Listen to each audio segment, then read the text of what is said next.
All right, let's turn our attention to the theme of Newzroom Afrika this day, and it is that focused on the academic year at higher learning institutions. And this is about to kick off now. Over 500,000 pupils who completed their matric year, and 40% of those achieving a bachelor's pass.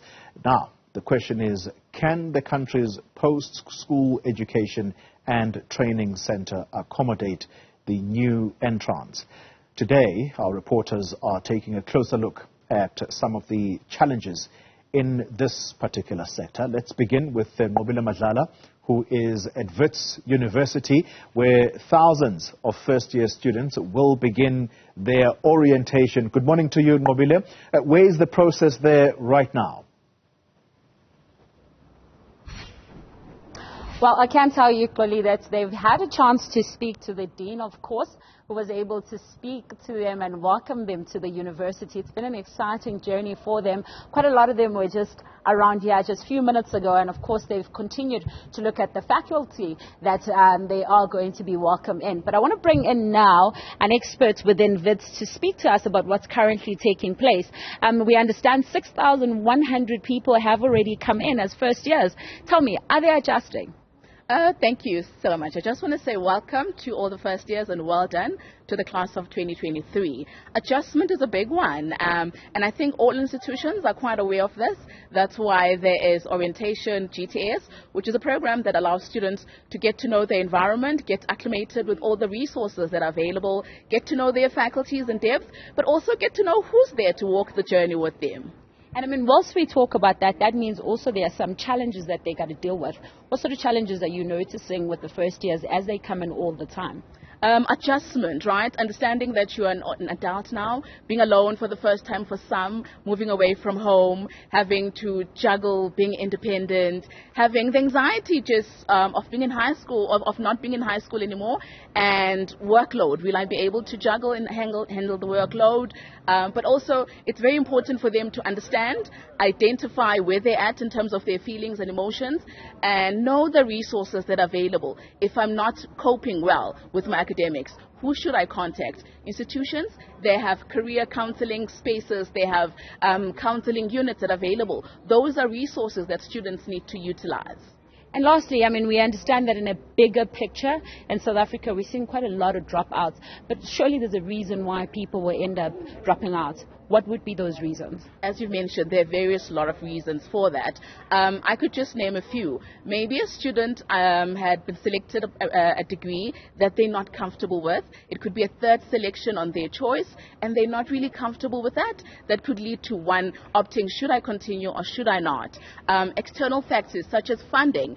If I did not have registration money, if I had registration money and I don't have money to continue, will I be able to continue my journey? There are a lot of external issues as well. Being alone in the first time, away from home, having to juggle independence, and knowing when to say no and yes, and what to put firstly, and look at your career. That could be a lot of heavy weight for students.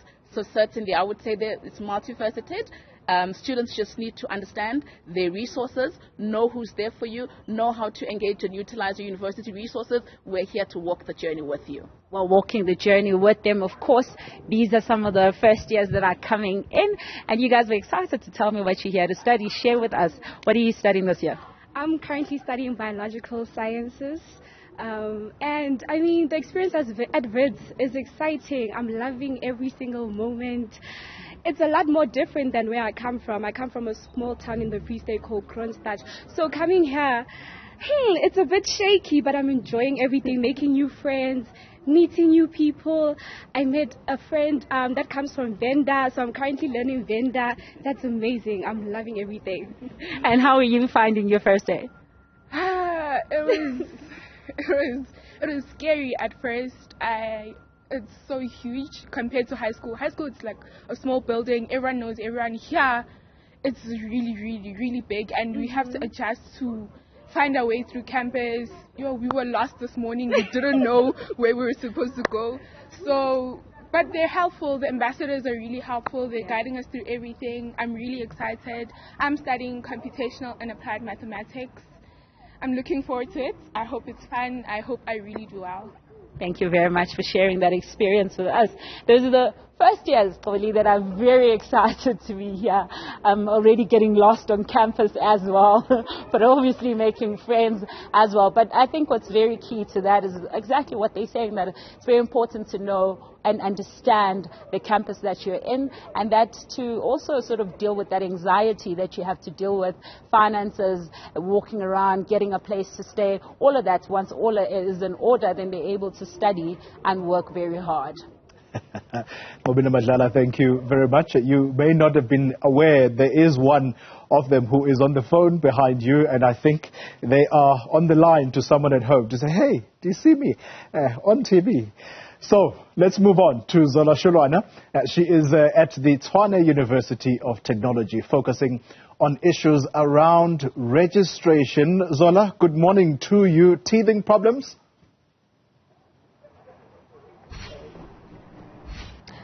Well, Goli, what I can tell you is that there's a lot of frustration on the ground when it comes to registration, especially with first-year students.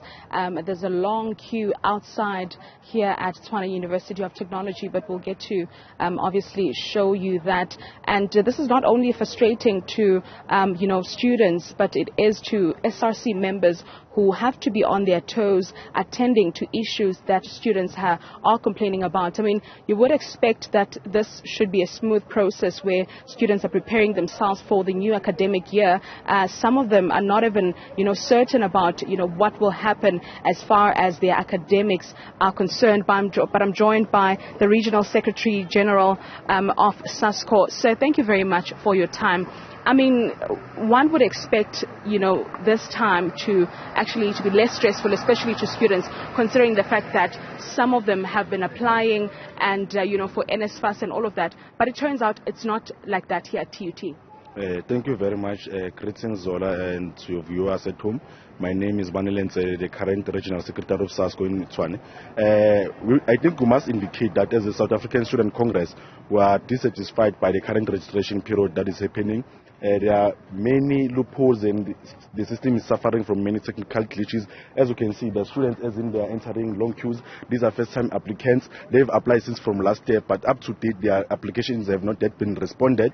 They are here to inquire about their applications because the system is failing to process all these applications at the same time. And I must indicate to you that the systems of the university have been only centralized to 4 individuals to capture all these applicants and applications that are happening in the institution. Of course, they are bound to fail. It cannot be correct that TUT can receive more than 900,000 applicants, but they receive more than 900,000 applicants, but only 4 people must process all these applications. That is why most of our students are still we find them outside the gate that denied access on the basis that the system of university is failing our students. We have tried to raise these issues with the management, but it seems as if these issues are falling in deaf ears.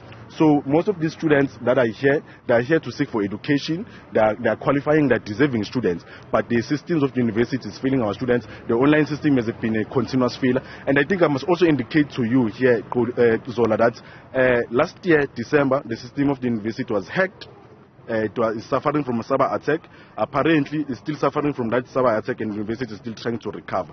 But we did have engagement with the university management, deans, and the registrar, outlaying these issues to them and proposing possible solutions, because it cannot be correct that black child and students are denied access to education because of systems, and also most of the students that are accepted, they cannot register as well. NSFAS has not yet updated their 2024 funded list, and the university, as we are speaking currently, they are cancelling those students who have not yet registered because they cannot pay a registration fee. And those students are funded by NSFAS, but now they cannot be coded in the university system so that they can be able to register. So there's a lot of technical issues that is happening, and it's unfair to students. NSFAS and the university, we don't think they are ready for this current registration period. Now, Now, Minister Blades Zimande, in his last briefing, mentioned that they are ready as NSFAS, and they've also improved their communication systems, and had also mentioned that this time, students don't have to upload their supporting documents when applying for NSFAS. You probably have interacted with most of the students, especially those who are outside. Is that the case? No, it's not the case. We have interacted with the students outside. This is not the true reflection on the ground. Most of the students are still struggling with the NSFAS application system. Even yesterday, the system closed yesterday, but most of the students could not proceed and complete their application because they are still required to submit supporting documents. That is not the honesty. The system of NSFAS is still failing our students. Our students are still finding difficulties in accessing the system. So we are therefore calling upon NSFAS and the Minister Blades Zimande to extend the NSFAS application process, because most of our students are still outside. They cannot apply. They tried to apply yesterday and a few weeks back, but they are still experiencing challenges with the system. Thank you very much for your time, sir. And Nqobile, that was the Regional Secretary General of SASCO, basically outlining the challenges that they are facing here at Tshwane University of Technology. As you'd understand, that SRC structures are the ones that are close to students, interacting with them and finding out what their challenges are. And not all is good, Nqobile, in this side of, South Africa, where students are really worried and they are uncertain about what will exactly happen to them. Of course, we'll come back later on, and get to interact with some students that are currently registering. Nqobile, back to you in studio. Live at the Tshwane University of Technology, Zola Sholwana. Thank you very much. Let's conclude this special focus on higher education environment. And we speak now to Karinda Jagmohan, who is at the Durban University of Technology, taking a closer look at the challenges there pertaining to the National Student Financial Aid Scheme. Karinda, good morning to you. A little earlier, when we spoke to you an hour ago, you had a conversation with an official who said that a holistic student support system is what is envisaged by that institution. What does that entail? Certainly, good day to you. Well, in the morning or an hour ago, we were at the offices of the registrar, and now we're on the ground speaking to students, and you'll see my colleague Lungelo Zungu showing you some of the students that are here for their physical registration. So those who cannot access the portal online are coming to the university themselves, because classes start on the 12th of February, and of course no walk-in registrations are being accepted at this point. But in terms of the holistic approach, this includes conversations with SRC members. It includes conversations with some of the representatives you see here. And one aspect the registrar spoke about is how he has to mentor young people as politics also comes into the sphere of tertiary institutions. On the ground, there are two major tents today at UT, an EFF tent and an ANC tent, where the political representatives, youth, are helping students register. So I'm just going to grab one EFF SC member, Mr. Faku. So thanks for your time. Very, very quickly, tell us about how you have interacted with students, and especially as it's voter registration this weekend. Oh, no, thank you very much. My name is Buntu Faku, the National Leadership of the EFF Student Command, leading as a social and welfare. Actually, the EFF Student Command have embarked on the Sofunda Ngenkani campaign. Of which Sofunda Ngenkani campaign, it's where we are assisting students fighting against financial and academic exclusion.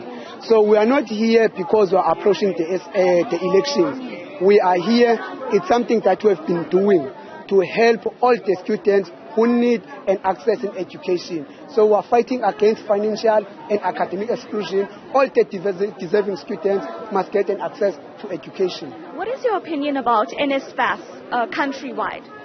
No, the NSFAS thing is a mess up. Actually, it's a money laundering scam under the leadership of a Blades Zimande. You will know that last year they introduced the new service providers that will dispense the student allowances. And now students, they've received the 5 rand. There's a problem of Izaka, Naroka, and all other service providers. So it's a mess up. Even now students are not coded.